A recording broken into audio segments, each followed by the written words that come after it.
Welcome back to Eye on Golf with the Shotgun Start. We're going to bring back a favorite game we've developed here over the last month on CBS Sports Network. That's the Mule Wheel, where we spin the wheel. We are given a name, a blind name, no prep, that we have to make a good faith advocate argument for why this person should be on the American Ryder Cup team. Sometimes you're a defense attorney. The facts of the case, you know, your client has literal blood on his hands, but you got to make an argument, and that's what we do with the wheel. So I'll go first. Give me a name, PJ. Let's spin it, and I got to advocate for him to be on the Ryder Cup team. Keegan Bradley's squad.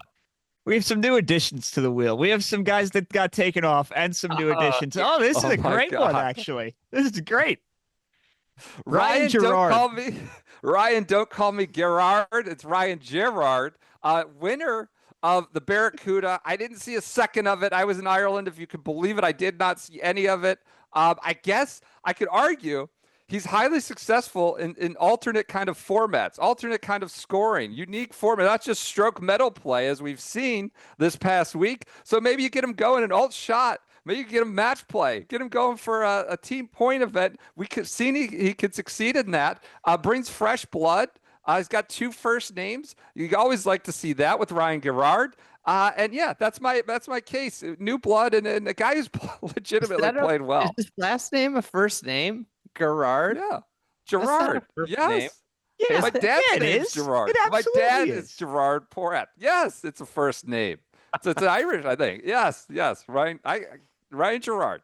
Absolutely. And you didn't even mention that he was in the mix after 18 holes at the PGA. He was a major contender. Tar Heel born and bred. PGA runs the Ryder Cup.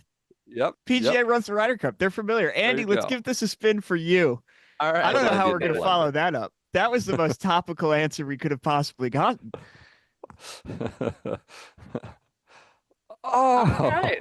There we go.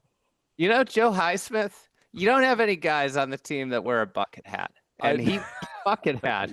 I think he brings a unique sense of style to the team room. Listen, one of the things, like if you're building a baseball team, you want a balanced lineup. You want righties and lefties. You want to keep the other team. You don't want them to be able to go to all right-handed relievers to just mow through your lineup. Highsmith's a lefty. I think, the American team has this construct, maybe Brian Harmon gets in the mix as a lefty, but you could go alt shot where you go righty lefty combo, you keep them on their toes. Everybody always says you need a Pepperdine player on your team in order to really have success. So you're also getting, former NCAA champion. Like, he's had team match play success. They won a national championship with him at Pepperdine. That's my case for Joe Heismith. Add bucket hats to the budget. Do we have to embroider bucket hats for the uniform budget for the Ryder Cup? I like that. I was wondering how quick you'd go to the bucket hat, and it was line 1. Everybody says you need a Pepperdine player. That's right. Everybody. A common phrase when you're building a team, you need somebody from Pepperdine. Everybody says that. All right. Let's give you a spin.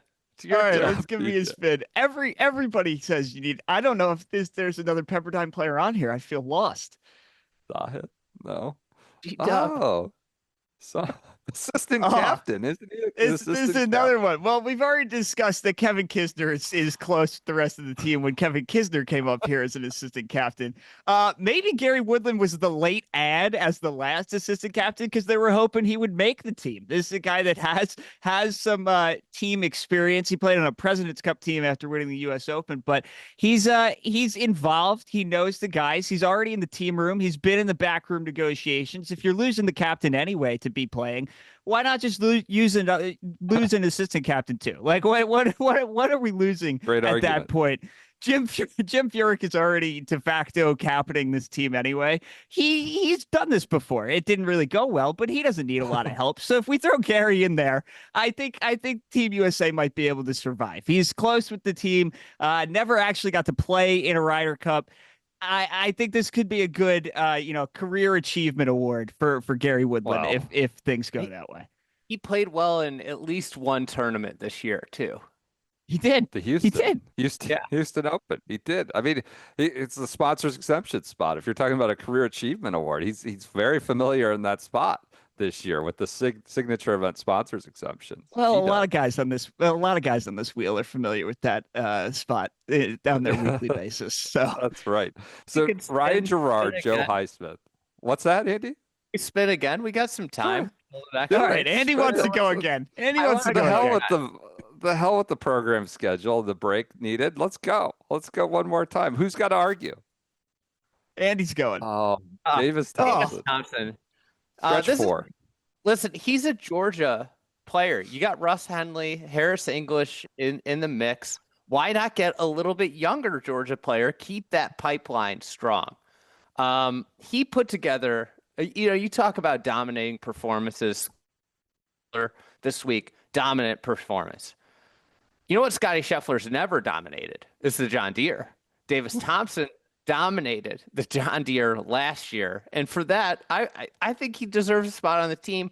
He's not going to bring a big personality that's going to clash with people. We don't really even know what his personality is at this point. He's been playing on tour for 5 years. We don't know what his personality is. There's nothing that the New York fans are going to have to get under his skin.